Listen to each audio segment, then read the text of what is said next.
Alright, as you guys can probably tell by that intro, we're going to be talking about the naturalistic ACKIE monitor setup that I have behind me. Now this isn't really all that new. I've had him in here for probably about a month now.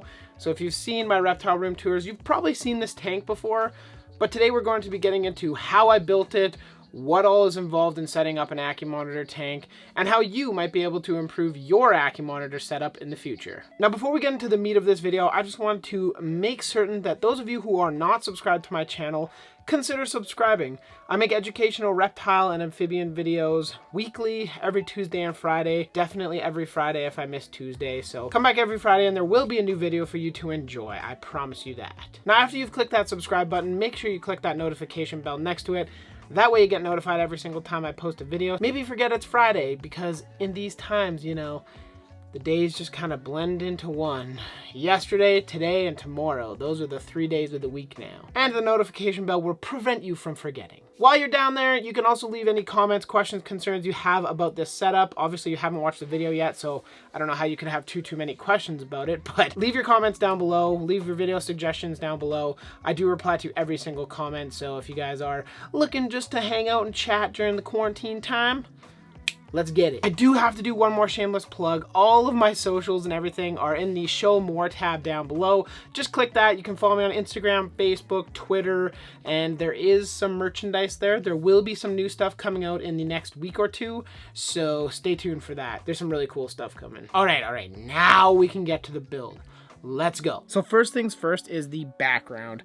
I know I'll get the most amount of questions for the background and probably the red trim that you see along the bottom of the tank. The red trim I will address first. That is basically just some aluminum paneling that my buddy gave me in order to seal this tank. All I did was seal it with silicone. It seals the tank of water and it's doing a great job so far. If you guys have any more questions, let me know in the comments down below and I'll answer those specific ones there. And now onto the background. I really didn't film a ton of this stage of the build because, oh man, universal rock backgrounds are a nightmare to cut. In this tank, I have a 4x2 custom universal rock background. I did want to say a huge thanks to Stuart and the Universal Rock team for sending me out this wicked background and several of the rocks that you see along the sides of the tank as well, because they certainly didn't have to send them. Full disclosure, I paid for shipping, or paid for half of shipping, and they sent me the product. For those of you that are looking for an indestructible background, this is the stuff to use. It is very, very difficult to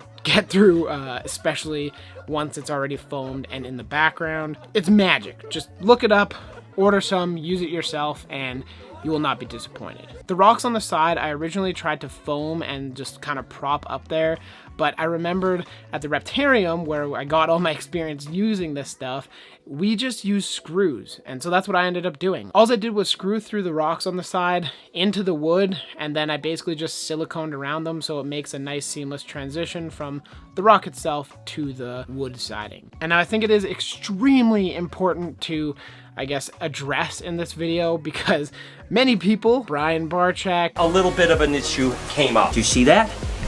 Oh my god, dude, no way. It's freaking back there behind this thing. Oh, crap. A couple other people that I know have had the issue of not sealing their background into their tank. They might use a little bit of foam or not think that this gap is going to be big enough, but inevitably something gets behind there, your animal gets behind the background, and you have to rip apart the whole background in order to find the animal. So that is something you definitely want to avoid, and in order to avoid that, I ended up just sealing the entire background with either spray foam or the actual silicone itself, and that'll prevent Mr. Vulcan and the yellow ACKIE monitor in here from actually escaping or getting into the background. So that's just a tip for those of you that are wondering about the background. The seaming is quite basic. I didn't really film much of that either. I just have foam, you spray foam the sides or the gaps that you want to fill, wait for that to cure, and then you just peel it off or cut it however you want it to look. Apply silicone and then dyes that Universal Rock sells on their website, I think, that you can basically just seam your rock seamlessly into the background. Takes a little bit of finessing with the whole like dyes and paint brushes and stuff. If you guys are looking for a video on how to seam your Universal Rock, the next time that I do use Universal Rock, I will seam it, and if you guys are interested in that, I could always make a video showing how to actually do it. Just let me know in the comments down below if that's something that you're into. I do have a little short clip on my iPhone from making this tank and putting the background in and seaming it, so I'll play that right now for you guys. That's what it looks like before. And then that's what it looks like after. Nice. Now to do this wall. Now that we've sealed in the background, made it look all nice and seamless, it's time to get the hardscape done, or the rocks and driftwood, etc. If you guys do have time to silicone your rocks together, I would certainly recommend that, whether it's silicone or like M1 sealant or just an inert sealant when it dries to keep the rocks together. Certainly go ahead and do that. I played around for probably 45 minutes with my stuff in order to make sure that the rocks would not wiggle or wobble or fall or crush my ACKIE monitor. I know I've seen some other unnamed sources make some videos on their ACKIE monitor setups and they didn't secure the rocks, they just put them on top of the substrate. And please, for the love of everything, do not do that. I've made the mistake myself, and this goes, like I said, for the cork and the driftwood. You can see I put in all the driftwood, kind of planned out where the cork was going to go, and put that all in first before I added the substrate, and then I ended up removing it to add some substrate. Then I dug to the bottom, put the cork or driftwood in, and went from there. Just make sure all of the hardscape products, whether it's rocks, wood, planters, whatever you're putting in your ACKIE monitor setup, that it's all rooted, because they will dig, they will uproot stuff, and that's just not what we're looking for. We don't want to crush our lizard. And speaking of substrate, I think it is time to move on to what I used for my substrate. Now the substrate mix that I'm trying out in this tank is about 35 to 40% coconut coir, 50% sand, and then 10 to 15% of topsoil. You can use peat moss if you like, either or work. When adding your substrate into your tank, you're looking for an ideal depth of about 10 to 12 inches. If you can do that, great. If not, I wouldn't say it's definitely necessary. I have about 7 inches in mine, and then in some portions it goes up to about the 8 to 10 inch mark. If you guys can just make as deep of a substrate barrier as you can, that is ideal. Now, as for lighting in this tank, you can see in front of you, I have the 3-foot 12% Arcadia bulb. You could go, if you have this over top of a screen lid, which I don't really recommend for ACKIE monitors, but that's a whole nother video. If this is a glass tank that you're using, you have a screen mesh, you probably can go with the 14% UVB, the Dragon UV from Arcadia, because the screen will filter out about 30 to 40% of the UV in that tank. In this tank, it's mounted in the tank, and I'm getting UVI ratings of about 5 to 6 across the whole duration of the tank.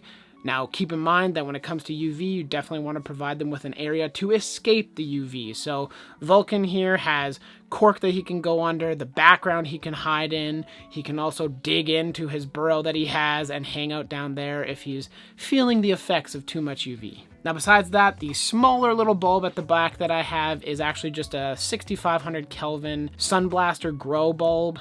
They're like $10 at your local garden center. They're super affordable and do a great job of just providing supplemental lighting to whatever plants, or even just visible light for you and your animal. In terms of basking, I have a halogen bulb as well as just a standard basking bulb. I am going to be using a deep heat projector, but I'm not going to set that up until I end up moving and getting settled there. Just for now, this provides great temperatures and is super easy to just flick on, turn off, and you're good to go. I know I've mentioned it in a couple other videos, but I will be making an in-depth guide to reptile heating that includes the benefits and effects of the deep heat projector by Arcadia, and comparing that to some of the other halogens and compact basking bulbs and that kind of deals. If you guys are interested in that kind of thing, make sure you encourage me in the comments below so I can get my act together and get going on that video. And that kind of does it for the tank. I guess I will address the plant. I'm experimenting with this ponytail palm, or these several ponytail palms,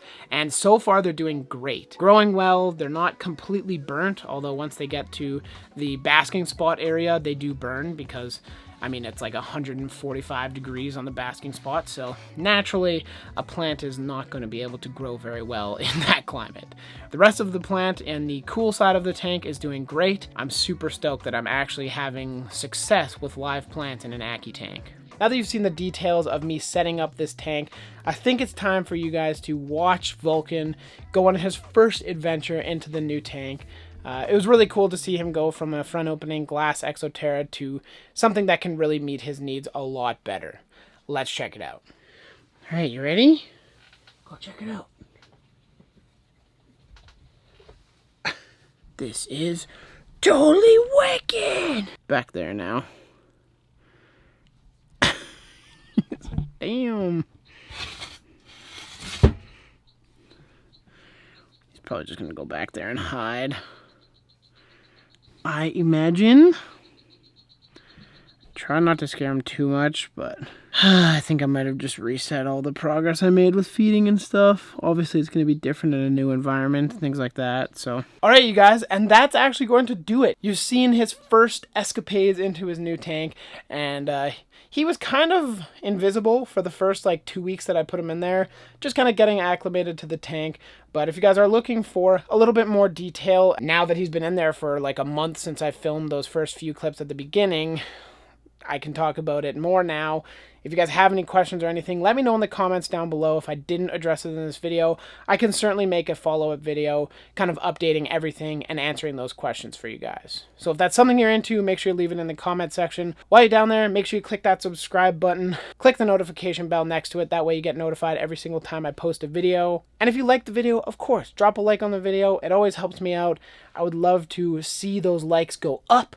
And, yeah, those recommendations coming into the comments. I hope you guys enjoyed the video. I'm out of here. We'll catch you on Tuesday for a brand new dose of reptile awesomeness. And yeah, see you there. I'm rambling. Bye. Some quality content, brother.